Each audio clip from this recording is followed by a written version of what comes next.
এ সর বেটা। এ হুজুর আপনি তো মুয়ে মিলে তর্ক করেন। আল্লাহু আকবার আল্লাহু আকবার আশহাদু আল্লা ইলাহা ইল্লা। এ সর বেটা।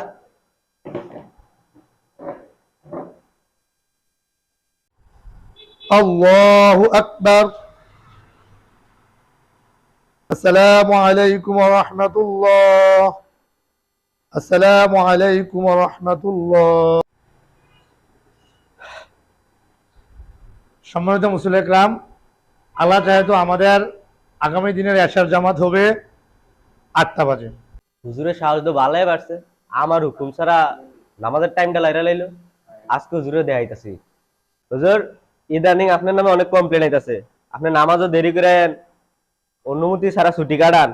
আচ্ছা এটা বাদে দিলাম, আপনি আজকে যে নামাজের টাইমটা লাড়লেন, কার হুকুমে লাড়লেন? মাতাব্বর সাহেব, আসলে ওয়াক্ত তো চেঞ্জ হয়েছে, এখন 7টা 20-এ ওয়াক্ত হয়।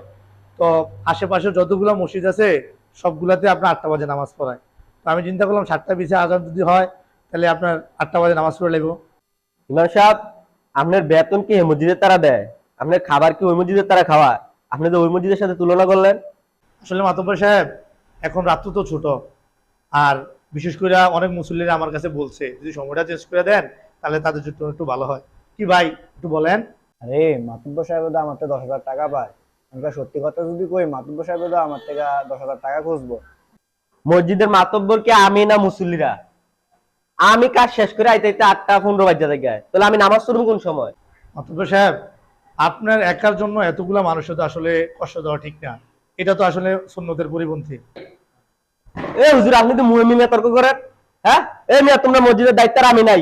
এ বেদ্য হুজুর থাকলে আমি এই মসজিদের নামাজ পড়তে চাইতাম না। ধর মিয়া।